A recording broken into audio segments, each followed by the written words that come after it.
एक सुंदर अवसर आज हमें दिया कि हम उसके चरणों में आए और मुझे जितना वक्त दिया गया है मैं उसी में समाप्त करूंगा, इसलिए चिंता मत करें। पर जितना है हम विश्वास करें कि परमेश्वर हमसे बात करें। आमीन। एक छोटी सी प्रार्थना करें और सीधा वचन की ओर चलें। सर्वशक्तिमान जीवित पिता प्रभु जी, हम आपको धन्यवाद देते हैं, आपकी स्तुति और आपकी महिमा प्रशंसा करते हैं प्रभु। आज फिर एक बार आपके वचन में रहकर आप हमसे बात करें पिता, आपकी इच्छा को आप पूरी करें प्रभु। मैं प्रार्थना करता हूँ यह भवन आपका है, इस भवन में आप ही की महिमा होने पाए, ऐसा होने दीजिए। मैं बिल्कुल आप बढ़े और आपके पवित्र नाम की महिमा हो। केवल आवाज मेरी हो, शब्द आपके होते हैं। प्रार्थना परमेश्वर मसीह आपके सामर्थ्य और जीवित नाम से मांगते हैं। आमीन। अभी कुछ समय के लिए मेरी ओर देखना। जिस वचन को आज प्रभु ने मुझे दिया है, जब मैं ये वचन प्रचार करूंगा ना, उस 15 मिनट में कुछ मत सोचना। जब वचन पूरा हो जाएगा ना, तब निष्कर्ष निकालना कि परमेश्वर हमसे क्या बात करना चाहता है। हो सकता है बीच में आपको ऐसा लगे कि ये क्या हो रहा है, पर आपको पता, इसलिए मैंने आपको कहा 15 मिनट के बाद जब वचन समाप्त होगा, निष्कर्ष निकालना कि खुदा हमसे क्या बात कर रहा है। तो तैयार है वचन को सुनने के लिए? सुनने के लिए तैयार है ना? ओके, चलो आओ वचन को निकालें। यूहन्ना रचित सुसमाचार उसका 19 अध्याय वचन 10 और 11। यूहन्ना रचित सुसमाचार उसका 19 अध्याय और वचन 10 और 11 को हम पढ़ेंगे। ध्यान देकर सुनना, मैं पढ़ता हूं आपके लिए। इस पर पिलातुस ने उससे कहा, मुझसे क्यों नहीं बोलता? क्या तू नहीं जानता कि तुझे छोड़ देने का अधिकार मुझे है और तुझे क्रूस पर चढ़ाने का भी अधिकार मुझे है? यीशु ने उत्तर दिया, यदि तुझे ऊपर से न दिया जाता तो तेरा मुझ पर कुछ अधिकार न होता। ध्यान देकर सुनिए। यहां पर वो घटना है कि जहां पर यीशु मसीह को पकड़वाया गया है और उसके बाद पिलातुस के सामने खड़ा किया गया है। अभी पिलातुस कहता है कि तुझे छोड़ने का और तुझे मारने का अधिकार मुझे है। पर यीशु मसीह ने जब यह सुना तो यीशु ने उसे कहा, अगर तुझे ऊपर से नहीं दिया जाता तो यह अधिकार मुझ पर नहीं चलता। तो मुझे एक बात बताइए, मैं एक प्रश्न आप सभी से पूछना चाहता हूं कि यीशु मसीह पर जो अधिकार दिया गया था, उसे मारने का, कुचलने का, क्रूस पर चढ़ाने का, वो अधिकार किस लिए दिया गया था? कि यीशु मसीह पर सताव आए, यीशु को मारा जाए, पीटा जाए, खून बहाया जाए, उसे तकलीफ हो।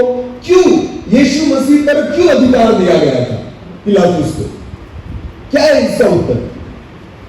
क्यों मारा गया यीशु मसीह को? क्यों कुचला गया यीशु मसीह को? क्यों ऐसा दंड उस पर आया? मैं आपको एक सवाल पूछ रहा हूं, मुझे उत्तर चाहिए। क्यों अधिकार दिया गया यीशु मसीह पर कि मारो उसे, कुचलो उसे, जो चाहे करो उसे? क्या कारण था उसके पीछे परमेश्वर का? क्योंकि अधिकार तो ऊपर से मिला था। तो अधिकार क्यों मिला मारने के लिए? उसका एक सिंपल आंसर है कि आप और मैं उद्धार को पाए। हमारे उद्धार के लिए ऊपर से यीशु मसीह पर अधिकार दिया गया था कि मारो, कुचलो, क्रूस पर चढ़ाओ, खून बहाओ उसका। तो उसका एक सिंपल आंसर है कि यीशु मसीह पर जो सताव आया ना, अधिकार इसलिए दिया गया कि जगत का उद्धार हो। तो आज मेरा दूसरा सवाल है, हमें क्यों सताया जा रहा है? हम पर सताव क्यों आ रहा है? इसका भी जवाब वही है कि जैसे यीशु पर ऊपर से अधिकार आया था ना सताव के लिए, वैसे ही एक वचन को पढ़ना। हमें वचन को पढ़े। पहले कुरिन्थियों 12:27। पहले कुरिन्थियों 12:27। इसी प्रकार, हाँ, इसी प्रकार तुम सब मिलकर, हाँ, मसीह की देह हो। वचन कहता है इसी प्रकार तुम सब मिलकर यीशु मसीह की देह हो। हालेलुया। तो मुझे एक बात बताइए, उस समय यीशु मसीह पर अधिकार दिया गया था ऊपर से सताव के लिए। आज भी हम यीशु मसीह की देह है, वही है हम आज भी यीशु का शरीर ही है। तो इसीलिए ना अधिकार ऊपर से ही मिला है सताव के लिए। ध्यान देकर सुनना, इसीलिए सताया जाता है। ऐसा नहीं कि प्रभु को चाहिए, वो सताव यीशु पर इसलिए आया था कि जगत का उद्धार हो, और आज भी सताव इसलिए आ रहा है कि जगत का उद्धार हो। नाश के लिए सताव नहीं है, उद्धार के लिए ही सताव है, क्योंकि हम मसीह की देह है, तो सताव में से जाना होगा, क्योंकि उद्धार पाएंगे लोग, बहुत सारे उद्धार पाएंगे। एक सवाल और मैं पूछना चाहता हूं, आपको पता है पिछले दिनों में मुझे कुछ सेवक मिले थे, सर जी वो पूना से थे, मावल करके एरिया है, वहां पर उनको पकड़ा गया था, वो सुसमाचार प्रचार कर रहे थे और उनको पुलिस स्टेशन में लेकर गए। उसके बाद मुझे फोन आया, मैं नांदेड़ में था, मैंने 2-4 लोगों को फोन किया, उन्होंने मदद की और उनको हमने शाम तक छुड़ाया पुलिस स्टेशन से। उसके बाद क्या हुआ, वो पिंपलर आए थे मिलने के लिए, वो मुझे मिलने के बाद मैंने उनसे सलाह दी, मैंने उनको सलाह दी कि तुम एक काम करो, तुम सेवा कर रहे हैं ना, रजिस्टर कर लो, अपनी एक संस्था जो है वो रजिस्ट्री कर लो कि तुम्हारे पास कायदे से कोई कागज हो। तो उनका जो सवाल था ना मुझे, वो सवाल ने मुझे चौंका दिया। मैंने जब उनको बोला कि तुम रजिस्ट्री कर लो या संस्था रजिस्टर कर लो, तो उस भाई ने मुझे क्या बोला पता है कि सर ठीक है मैं रजिस्टर कर लेता हूं, पर क्या अगर कोई दल अगर सताव के लिए आएगा और मैंने उसको कागज दिखाया तो वो मुझे नहीं मारेगा, वो मुझे नहीं मारेगा। अगर मैंने उसको रजिस्ट्री दिखाई तो क्या मुझ पर सताव नहीं आएगा? मेरे पास आंसर नहीं था, मेरे पास जवाब नहीं था इसका। ध्यान देकर सुनना, सताव जो है ना अधिकार ऊपर से मिला है।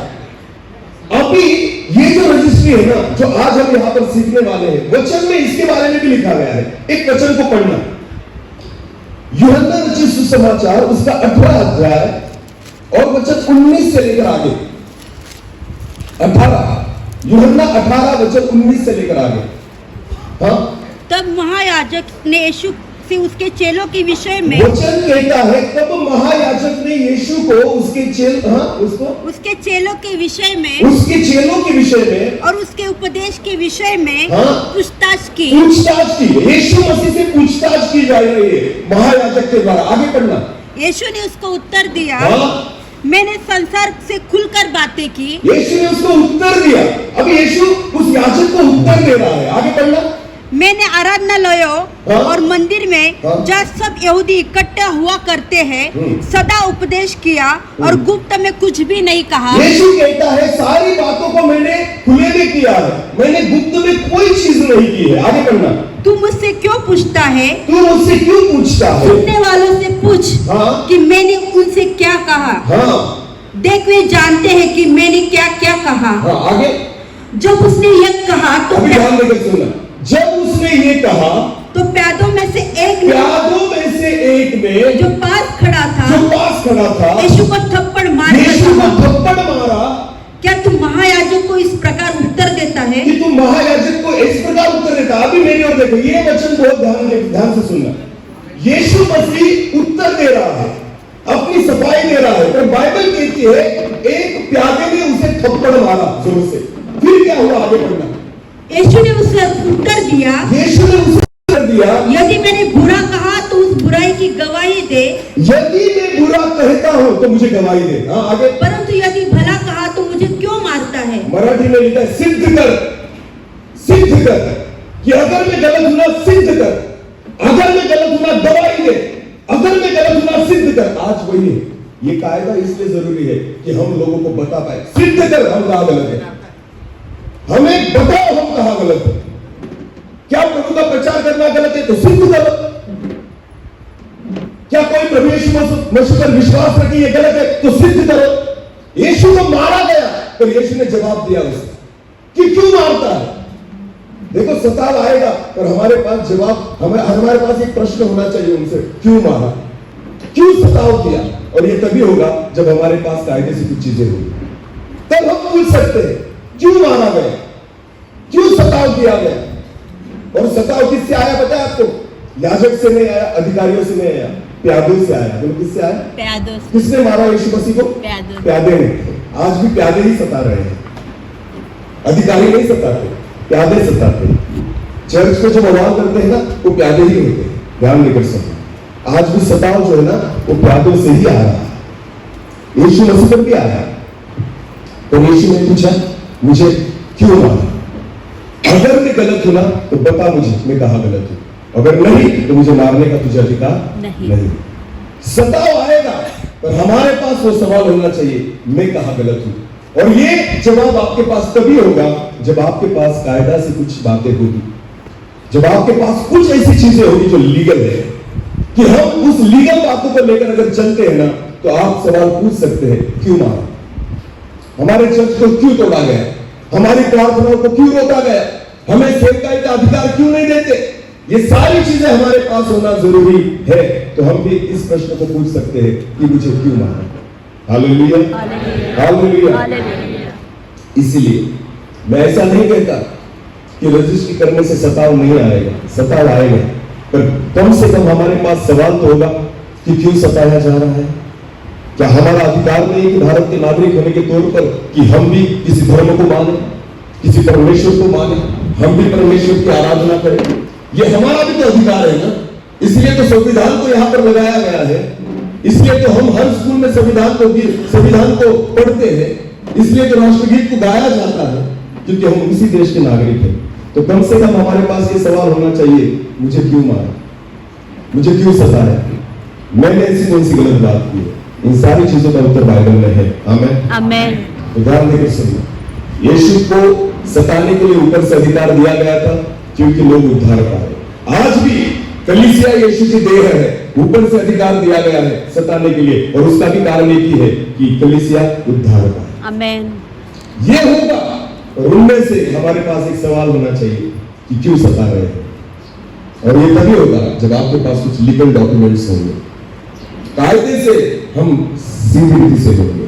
तो इसलिए मैं प्रभु को धन्यवाद देता हूं कि परमेश्वर ने हमें ऐसा अवसर दिया कि विमल भाई, प्रेम विमल भाई और उनकी पूरी टीम यहाँ पर है, और मैं विश्वास करता हूं कि आज ये सारी परमेश्वर की योजना के अनुसार हुआ है, और जरूर इसका बहुत अच्छी रीति से हमें फायदा होगा आने वाले दिनों में। सभा हमें और मजबूत करेगी, पर ये जो व्यवस्था है ना, इस व्यवस्था से हम जगत को बता तो पाएंगे कि हमें क्यों सताया जा रहा है।